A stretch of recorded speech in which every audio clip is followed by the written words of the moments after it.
mañana vamos a iniciar ampliación de noticias con Patricia y Fernando. Muy buenos días, amigos. Buenos días, ¿cómo están todos? Buenos días. Y tenemos varias cosas en el escenario, tanto nacional como internacional.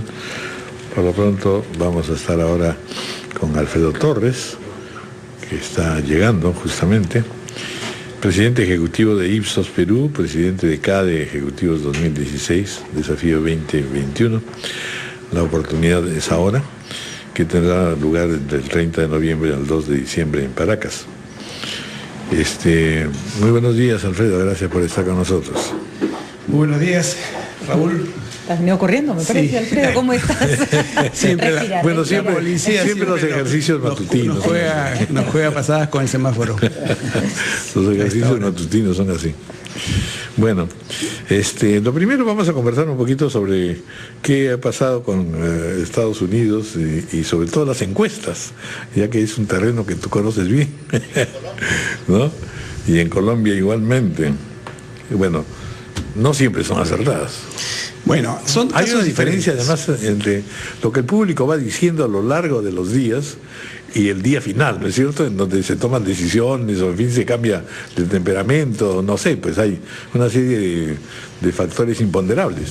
Sí, y en el caso de las elecciones norteamericanas, como también en las de Colombia, hay una diferencia con las nuestras y es el voto voluntario. Y eso genera una decisión adicional, que es ir o no ir a votar. En estas últimas elecciones, en concreto en Estados Unidos, los modelos que se habían desarrollado asumían un mayor nivel de participación electoral. Y cuando más gente iba a votar, le iba mejor a Clinton. Es decir, había un grupo de indecisos, ¿no?, de gente independiente, digamos, que no le gustaba ninguno de los dos, pero que si tenía que ir a votar, iba a votar a Clinton. En los últimos días la campaña fue tan fuerte que finalmente muchos de ellos no fueron a las urnas, y eso fue lo que generó, digamos, una menor participación electoral, y entonces el voto de Trump, que era un voto mucho más duro, mucho más convencidos, digamos, terminaron siendo, mayoría, ¿no? Aunque en realidad lo de mayoría es relativo, porque tiene que ver mucho con la composición del sistema electoral americano. En realidad, en número de votos, los votos han sido prácticamente iguales, y según parece, incluso con Hillary por delante. Tiene Hillary, ¿no es cierto? Entonces, estos 3 o 4 puntos que marcaban las encuestas de ventaja para Hillary, en realidad se pierden 3 o 4 puntos, ¿no? Pero no es que se pierda mucho más. Pero por el sistema electoral americano, que es por estados, termina favoreciendo el resultado, pues, a Trump, como todos sabemos, ¿no? Ahora, son campañas millonarias, ¿no? Cuéntanos un poco los detalles. ¿Cómo puede costar una campaña norteamericana? No sé cuánto puede costar, pero ¿qué es lo que se desarrolla en todo? Una serie, son campañas muy largas, de motores, y además efectivamente son muy largas, ¿no? Muy largas, porque empiezan además con las primarias, lo cual creo que sí es una buena práctica, porque uno ahí va conociendo los candidatos, aunque no necesariamente se consigue siempre los resultados deseados, ¿no?, como estamos viendo en este caso. Pero las campañas, pues, se desarrollan luego en esta segunda etapa también de manera muy intensa. Son 4 candidatos en estas últimas elecciones, pero 2 concentran en la gran polarización. Y en ese proceso de campaña tan agresiva, hay que trabajar estado por estado, porque hay algunos estados que son críticos para las elecciones, como el caso, pues, ya conocido de Florida, donde si se inclinan en un sentido o en el otro, terminan definiendo un resultado, ¿no? Porque hay el resultado total del estado se va hacia el candidato que gana en ese estado, ¿no? Claro. Bueno, vamos a lo que nos concierne y a lo que te concierne a ti más directamente como presidente del CADE Ejecutivos 2016. Estamos en una circunstancia muy especial, primero porque estamos ante una nueva administración, segundo porque se está visionando algunos horizontes importantes, desafiantes, y el tercero porque en realidad, no obstante la nueva administración, hay todavía toda una sensación de que la cosa está medio trabada, que no se camina bien, que, en fin, la oposición dice, la administración Kuczynski no está caminando completamente. Las expresiones de ayer de Keiko Fujimori son muy severas, ¿no?, diciendo que esto no ha caminado. Y sin embargo, pareciera que en el sector empresarial y en el sector económico hay, por el contrario, un entusiasmo, no sé si muy grande, pero en todo caso esperanzador. ¿Qué imaginas tú que va a poder ocurrir en este CADE, que no va a ser confrontacional en la medida en que no estamos en elecciones, pero sí en esta división de criterios, si vamos bien o no vamos bien, y esto de que la oportunidad es ahora, en esas circunstancias, pues no es tan claro. Sí, justamente ese es el título que le hemos puesto al CADE, ¿no? Le hemos puesto dos títulos en realidad, ¿no? Desafío 2021, que es el año del bicentenario, cuando acabe este gobierno, pero la oportunidad es ahora, en el sentido de que no hay tiempo que perder. Yo creo que en la opinión pública y en particular en los empresarios hay expectativa, porque hay un buen equipo de gobierno, pero también hay un poco de impaciencia, porque se quiere ver resultados ya, ¿no? Entonces, claro, pasa un mes, pasan dos, y la gente empieza a decir, bueno, ¿dónde están los resultados? Y esa es la necesidad que tiene el gobierno de empezar a por lo menos los emprendimientos centrales, ¿no? Así es. Dos o tres vectoriales. Así es, exactamente, ¿no? Porque ya hubo pues facultades delegadas, empiezan a aparecer algunas normas, empiezan a destrabarse algunos proyectos, pero todavía no está tan claro hacia dónde vamos. Y eso es, digamos, la oportunidad que tiene el CADE para el gobierno, porque hay 9 ministros que han sido invitados a exponer. Y en las reuniones que yo he tenido con ellos para invitarlos, he notado que hay mucha conciencia de que el CADE es una oportunidad, digamos, como para una especie de segundo debut, ¿no es cierto? Claro. Donde ya tienen que ya no es electoral, sino básicamente decir ejecutivo, así es. ¿Cuáles son tus líneas maestras? Así es, ¿no? Entonces, yo creo que la expectativa que existe, y así he sentido yo también cuando he conversado con ellos, es a ir no tanto mostrar algunos resultados, algunos avances, que seguramente lo van a hacer, sino a proyectos concretos para los próximos 12 meses. O sea, si bien el CADE tiene una visión de 5 años, y ese va a ser el tono general del debate de los participantes, sin embargo, en el caso de los ministros que van a participar, me parece que hay una necesidad de ir un poco más al corto plazo. Y en materia justamente del otro lado, que también por supuesto van a haber invitados de la oposición, desde el lado del fujimorismo, y en general hay varios otros grupos que van, empezando por ejemplo por los grupos de izquierda, que también entran a tallar. Es decir, tenemos una cantidad de voces mayores que la que se imaginaba, que no, entre oposición y gobierno. Bueno, lo que vamos a tener para empezar es invitados internacionales, que ellos sí me imagino van a dar una visión más de mediano plazo, porque incluye a 2 expresidentes, que son Felipe Calderón de México y Sebastián Piñera de Chile, con una orientación, digamos, ideológica, si cabe, similar a la de PPK. Por lo tanto, esperamos, o les hemos pedido en realidad, que vengan a darnos algunos consejos, ¿no?, de cómo enfrentar un país, digamos, como el Perú, que es el caso también de nuestros amigos de la Alianza del Pacífico, México y Chile, que tiene al mismo tiempo los desafíos sociales, de seguridad ciudadana y económicos que el Perú está enfrentando actualmente, ¿no?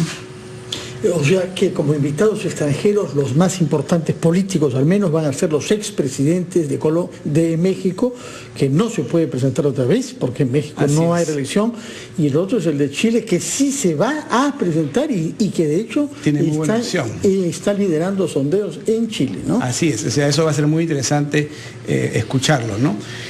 Junto con ellos tenemos un gurú de la educación, que es el señor Salman Khan, fundador de la Academia Khan, porque también pensamos nosotros, y me refiero en general ya a IPAE Acción Empresarial, al conjunto de empresarios, que la educación es clave y por lo tanto necesitamos darle una mayor fuerza, ¿no? Entonces, además del ministro, que por supuesto va a estar, vamos a tener a Salman Khan, al doctor Rattenberg, discutiendo sobre la revolución, digamos, que hay que hacer en educación, ¿no?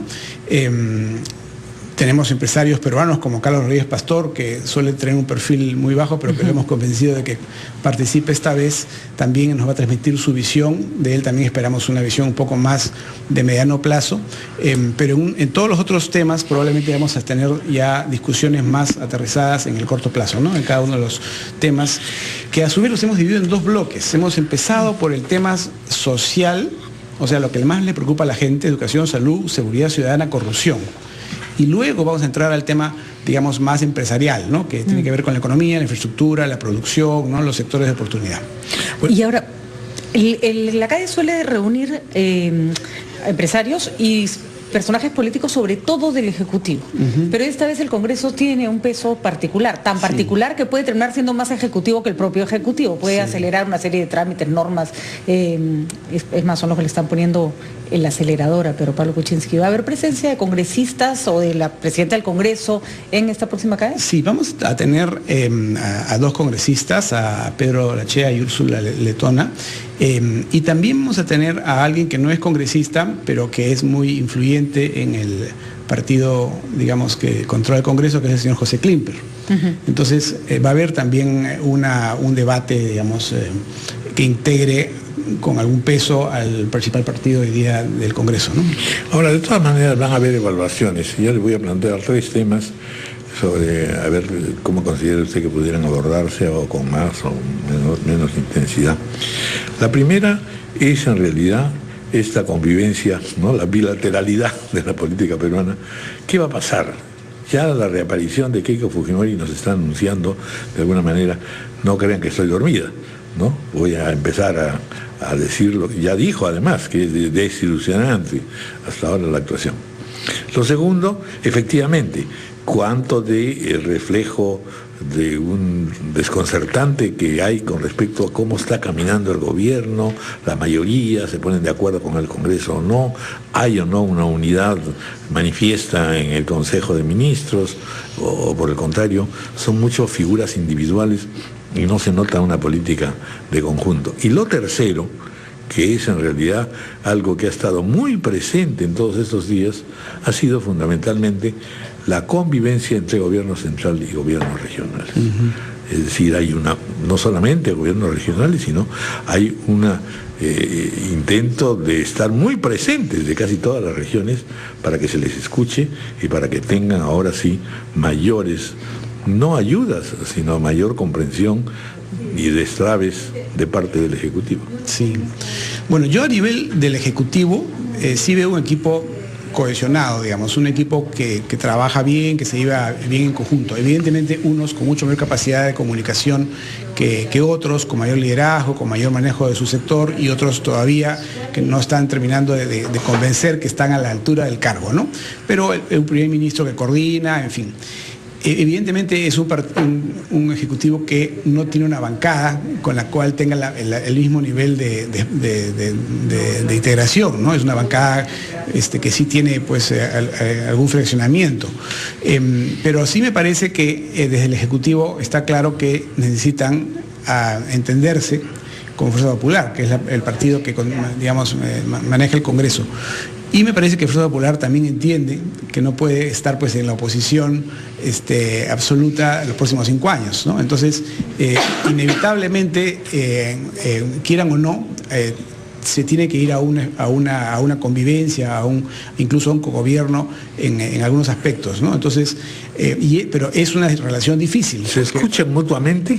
Yo he estado, por lo que he podido averiguar, sí se escuchan mutuamente, pero no existe un mecanismo, digamos, estructurado oficial, ¿no? Sino que es más bien los distintos ministros con los distintos congresistas están empezando a conocer y establecer vínculos, y eso creo que está bien. Pero no deja de ser complicado porque, claro, el partido, digamos, Fuerza Popular no puede, digamos, convertirse, pues, en comparsa del Ejecutivo, en cogobernante tampoco. Cogobernante, porque se va a desgastar con él. Entonces, ni tampoco el Ejecutivo va a hacer lo que el partido de oposición, Fuerza Popular, desea que ocurra, ¿no? Entonces están en una permanente negociación, y me imagino que lo que vamos a ver en los próximos años es varias tensiones en donde algunas cosas se apoyan, otras no, y a veces cede uno y a veces cede el otro, y creo que tenemos que acostumbrarnos a esa convivencia porque es lo que ha resultado de las elecciones, ¿no? Los gobiernos regionales. Perdóname, sí. Con los gobiernos regionales la cosa es más complicada porque creo que, por un lado, hay una gran expectativa de los gobiernos regionales, ¿no? Por el tema de entenderse con el Ejecutivo para hacer cosas juntos, ¿no? Hay un manejo de recursos que depende del Ejecutivo, hay obras que, digamos, del gobierno nacional que pasan por las regiones, en fin. Pero hay de todo, y ahí tenemos supongo que lo que vamos a ver es algunos entendimientos con algunos gobiernos regionales que son más, digamos, dialogantes, y algunas tensiones con otros que a su vez también tienen problemas internos en sus propias regiones, que les resulta a veces más fácil echarle la culpa pues al gobierno nacional, ¿no? Entonces puede ser que haya enfrentamientos con los gobiernos regionales porque ellos a su vez tienen problemas internos que no logran atender, ¿no?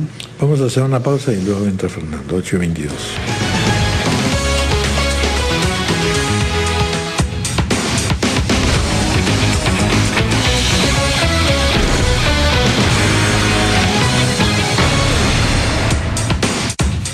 Este programa llega gracias